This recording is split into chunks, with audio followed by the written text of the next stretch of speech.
Well, welcome YouTube friends and family to today's edition of the Wellness Homesteader.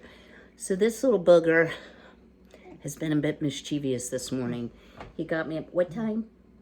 Tell the people. See, 3 a.m. So let's get busy doing something productive this morning. Stay tuned. Well, I'm actually making video number 2 today, or I did the outro for video number 1, which was Tuesday's video, and now I'm working on Thursday's video, so I am determined to get caught back up. So it's actually Halloween here today, and unfortunately it is rainy. So I hate it for the littles, but that doesn't mean we can't be productive inside today. So I'm gonna go for at least the second video today, and I might try to sneak in a third depending on how well I feel. You know, it's a funny thing when you've been sick, you forget what it's like to feel well, and when you really start to feel well, it's so nice.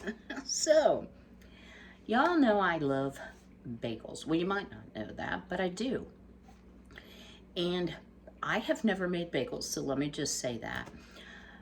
I feel like I'm a fairly skilled bread maker. I've done everything from homemade sourdough starter type breads, which I did learn from the Needy Homesteader, to give full credit, to just breads that kind of passed down through my family.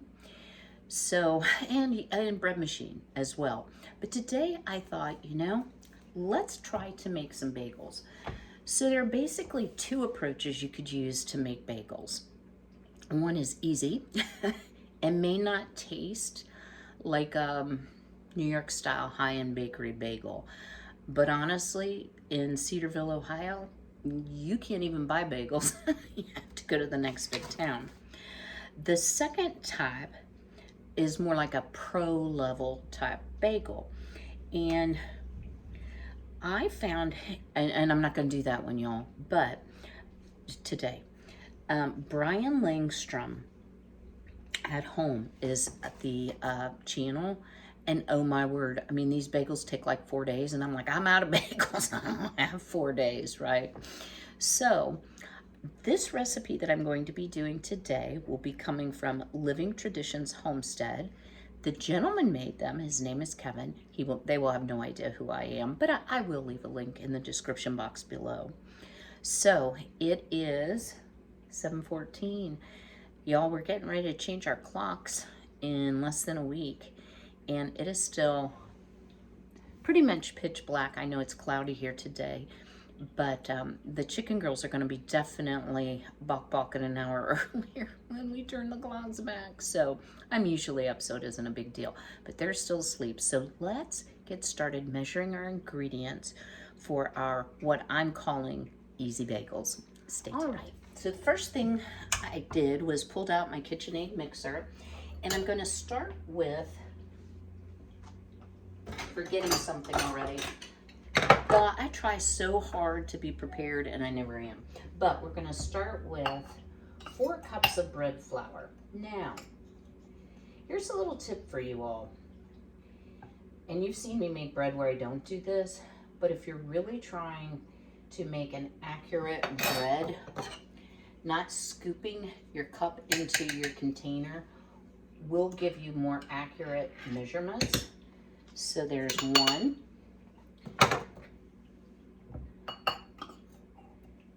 And if you hear in the background, I'm actually uploading Tuesday's video because this is Monday. You may be hearing some dings and such from my computer, along with the microwave telling me my water is ready. Now, bad habit. Normally, when I make bread, this is not the order that we do it in. It's always the liquids first, but I'm gonna do what the recipe says, since I've never made bagels before. Once I have completed the bagels, then I can tweak it. So a true bagel, to have the right flavor, in my opinion, has to have the diastatic malt, which I have, but that's not what this recipe calls for. That's in the fancy bagels. So we're gonna have to wait for the fancy bagels to use that. All right, so there's our 4 cups of bread flour. To that, we're going to add just 1 tablespoon of sugar. Oh, I hear you, microwave.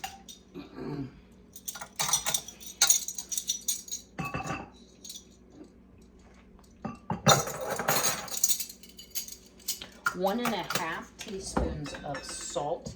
And you'll notice I am measuring, and if you've all watched, you know that I often don't measure things like salt and extracts and such, but I'm trying to be pretty exact. All right. Now, you're going to start with your, I'm going to call this a paddle type attachment for your KitchenAid. We need a tablespoon of oil. I'm going to pull this up now. And I am just using avocado oil. I really like avocado oil, y'all, because, hush, the thing I like so much about it is it doesn't add a lot of flavor, so you can use it sweet or savory. So that's a good thing. And then we also need 2 teaspoons of yeast. So let me grab that.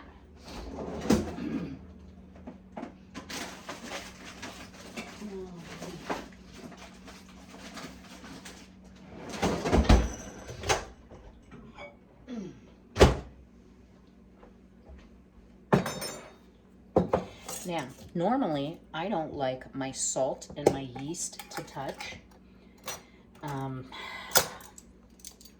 But I guess in this recipe, I forgot there was oil in that. It doesn't matter as much.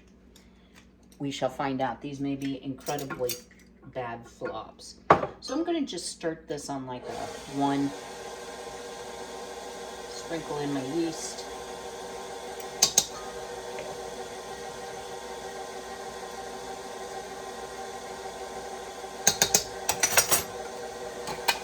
And then gradually it calls for 1½ cups of water. I knocked the chill off a little bit because I think it will help the yeast, particularly since it may be touching some salt. So I'm just going to slowly start adding it. And I will tell you, I took these notes quite a while back. It says to change over to the dough hook once you get things well incorporated. So I thought, well, I'll start at least getting like the flour and such mixed up together, oil, etc. And then I'm going to switch over now to the dough hook to add the remainder of my water. So in the interest of time, and because the mixer is noisy, I am going to incorporate the 1½ cup of water and bring you back and show you what that looks like. If you do have a KitchenAid mixer and you're using the dough hook, as a reminder, because it's been a while since we've made bread together, don't go above a 2. I will tell you, this smells amazing already. I think the yeast, I have not made bread for a little bit. I've been buying bagels.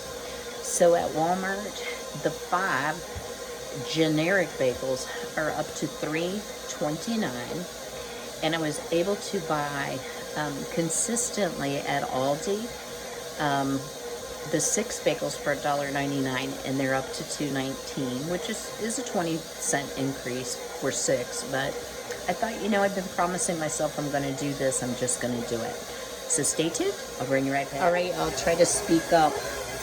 As you see here, the bowl is very clean. The dough has left the sides. It's a little bit sticky, but we're going to take care of that. So I did have a little bit of water left over. So if you're challenged with making bread, I will explain to you that I have made the same recipe of bread where it's taken 4½ cups of flour and then at another time 6 cups. So it can largely be dependent on the temperature in your house, but especially humidity. I just checked my indoor humidity, it's 54%. I did not need all that water. I actually had to sprinkle in a little flour because I was trying to add all the water. So don't be afraid to play a little bit with your liquid to flour ratio. So our next step, oh, and by the way, I am using bread flour, but it does say you can use all-purpose. Our next step is to let's see.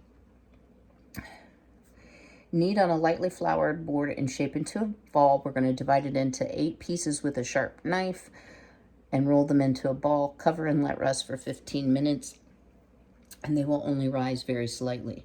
So let me get that together here, and I'll bring you back. Right. So here's our ball. I have it turned out onto a floured surface, and it's nice and pliable, not as soft as a lot of breads. You can tell that there's a fair amount of gluten, but we're just gonna kind of bring this together. It's still a little shaggy. But again, being the first time I've made bagels, maybe that's normal. Not quite sure. So you can get super exact if you want, and you can weigh this out. I'm not going to do that. I'm going to eyeball it. So I'm just using a bench cutter, and that makes 2 pieces, 4 pieces.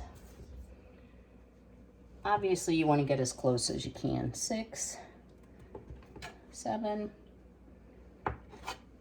well, it'll be 8. I got a little carried away in my counting here. Let's get it this way. So far, super simple, right? So we're gonna roll each into a ball, and then we're gonna cover and let them rest for 15 minutes. So what I'm going to actually do, it's about 66 degrees in my house, which I'm actually sweating. You know, my warm nature is a blessing in the winter and a curse in the summer. So, you know, you could probably, you know, like pull them into a ball. I'm not too worried about it yet, but that does look like it's working a little better. So I'm just going to leave them on the counter. I'm going to cover them with plastic wrap and then put a towel over top of that. And we'll give them a nice 15-minute rest. I'll go see the girly girls. I'm sure they'll have a lot to tell me this morning. They do not like the rain, and they complain a little bit when it's cold, even though I tell them the night before, snuggle up, girls, it's gonna get cold. They don't always listen, but they're all doing really well. My egg production has finally slowed down. So yeah, that happens this time of the year. So, you know, we don't have like this one's a little big. So you can even them up. And like I said, you could weigh them if you want perfect bagels, but I'm not going for perfect. I'm going for edible and tasty, of course. I do think it's easier to pull it into a ball like this. All right, gonna cover it with plastic wrap, put a towel on it. I'll see you in 15. Although I said I wasn't gonna alter the recipe, I am gonna do a couple things a little differently than the YouTube video. I'll try to link the actual video for you all below. As you see, yeah, I'm kind of impressed. We've gotten some pretty decent rising. So what the directions say, I'm just gonna try to leave those covered, is to flatten the ball slightly and then make a hole in the center that is bigger than a normal bagel hole, because as they rise and we do some different things to them, they're going to change. Now, here's where I'm going to differ. I'm going to put them on an oiled cookie sheet because my new Cindy, my stove, oven, range, whatever, has a bread-proof feature, and I want to use it. So, yeah, I'm gonna. So, you know, they kind of look like donuts. I don't think they have to be perfect. I'm not so much picky about perfect bagels, but I will tell you the dough handles nicely. My question is, are they really going to taste bagely? So I'm going to make another change, but we'll talk about that in a few moments. One thing I did want to highlight for you, so when we get to that part, you won't have questions about why I'm using what I'm using. So, there's a couple ways that you can purchase molasses. There is, molasses are made from ripe cane sugar. You know, they have that, it has a deep, dark caramely color and a very rich flavor. Added to white sugar, it makes brown sugar, homemade brown sugar. So I only purchase unsulfured molasses, and you may wonder, well, what is the difference and why do you do that?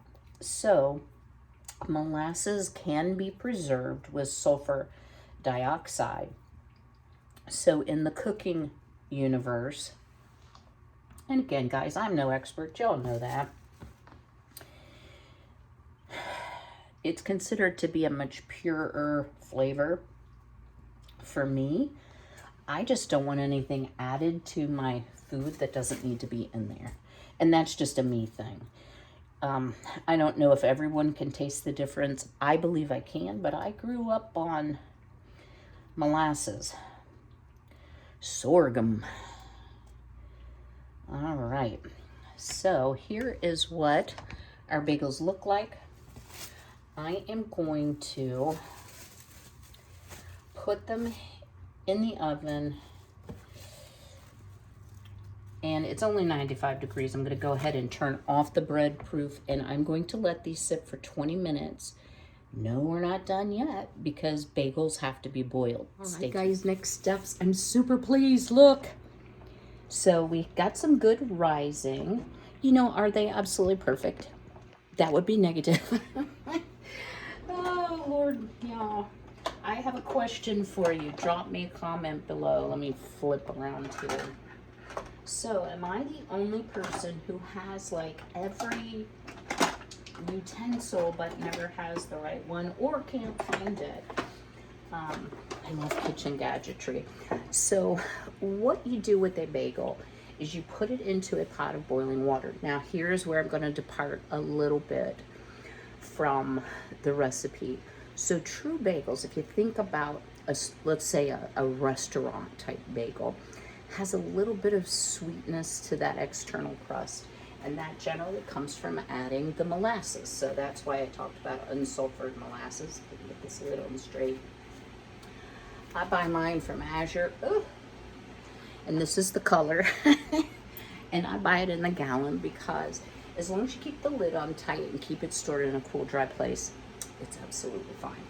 So what I've done here is I have some of my large enamel coated cast iron, a real nice heavy pot, and I'm trying my best to bring it up to a boil. So what we're going to do, oh, and I've preheated Cindy to 425. But when we drop these into the water, we're going to cook them at a boil. And you don't want to drop the whole temperature of the pot. You just want to do a couple at a time for about a minute on each side. And then we're going to put them back on the greased cookie sheet. If you're wondering, I had no problem with the plastic wrap, by the way. I didn't think I would. I tell y'all, it's really hard to eliminate plastic totally from your life, even though I've gotten some glass storage containers. The lids are plastic. So, anyway, I digress. So we're going to boil them. Now, you can go ahead and top them. So you can put sesame seeds, you could do a salt bagel, you could do an everything bagel. And again, I'm going to vary a little bit. He did plain bagels, although he does make everything bagels. But have you ever had an everything bagel where you get a bite of the onion or garlic that's bitter? That can be because they get overcooked. So in the fancy recipe, the suggestion was to put the everything bagel on the bottom side for the first half of the cook and then flip it. But again, it's super foo-foo, like you have to have a special board and canvas and, or wait, no, burlap, sort of like canvas. So let's see here. Yep, we're a boiling. So let's go ahead, and I'm gonna pull you over here so you can see what I'm doing. So the water looks brown, not because I have bad water. I'm going to just do 2 at a time. And we'll do a minute on each side. So I'll just show you the first couple. Now, what did I do with that spoon that I finally found? Oh, right here. And they should about double in size. So these are going to be some mega bagels. But, yeah, that's good. And then once you take them out, you're going to put them right back onto your greased cookie sheet. And I think I can get all of this done. I ended up with 8 bagels, of course. I think I can get it done by about the time Cindy is done heating. So the bake time says, I'm sorry I keep reaching. Bake 10 minutes, flip and bake an additional 15 minutes, bake 10 minutes, flip, bake an additional 5. Now, because I'm still getting accustomed to my stove, I'm gonna go ahead and flip those. Mine may actually not take quite that long, but I'll let you know what I decide. So these are definitely getting a lot bigger, and I'll show you when I pull them out. We just have about 45 seconds, what they look like compared to the second. And I'm going to say rest versus rise because it's more of a rest than a rise. Now, I can already tell you, I didn't get these super smooth. So mine are going to be rustic. That's what you say when it doesn't come out quite professional looking.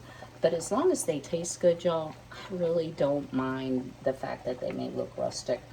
And I'm going to say this is going to last me quite a while because I usually only eat half a bagel at a time. But we'll do a taste test too. All right. So, get that residue off. Ooh, those are slickery. Yeah, so the molasses has left a little bit of color on the edge. But let me just show y'all. See the difference in size? Yeah, big difference. So let's drop our next 2. And for this size pot, I'm going to say that's about right, is 2 at a time. You don't want to overload your pot because it lowers the temperature and you're not going to get that cookage on the outside. I'm going to finish this, pop them in the oven. I'll bring you back when we're all finished. Stay tuned.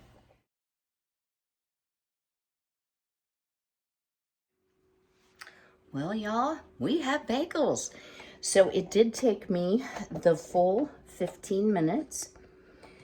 And you're just looking for lightly browned on each side. They feel a bit dense to me, which could be the recipe. I don't think it's technique. But let's cut into one and see what we have here. So they are nicely crisped, I guess you would say, on the outside. Oh, nice texture, Kym. Sorry, I'm trying not to scratch my vintage plate. That was probably a poor choice for cutting. So here's what the inside looks like. Not bad.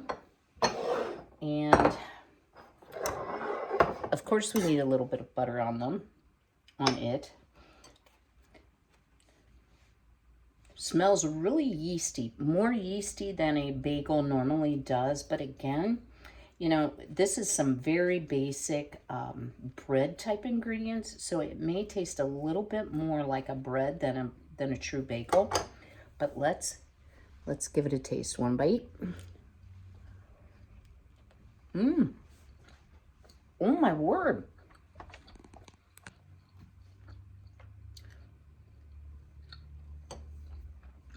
I love it. I always take too big of a bite. And I decided not to put any everything bagel on it.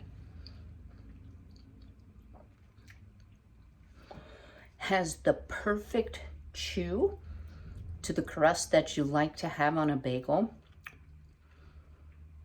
Definitely has more of a yeast flavor, but it's so good. I think these are a definite repeat. Are they the prettiest bagels ever? Why, no. No, they're not. But it was very simple. It was very, very simple, I thought. And certainly a lot less expensive than buying, say, a Panera Bread type bagel. Whether this is actually less expensive than buying them at the store, I'm not sure. But I love to bake, y'all, and if I can make something myself, know all the ingredients with no preservatives, no additives, that's a bonus to me. So even if it's a break-even situation, I'm willing to do it. I hope you've enjoyed today's video. Drop me a comment below. Are you going to try to make bagels, or do you have a recipe you'd like to share with the group? I can pin it in the comments if you're willing to share.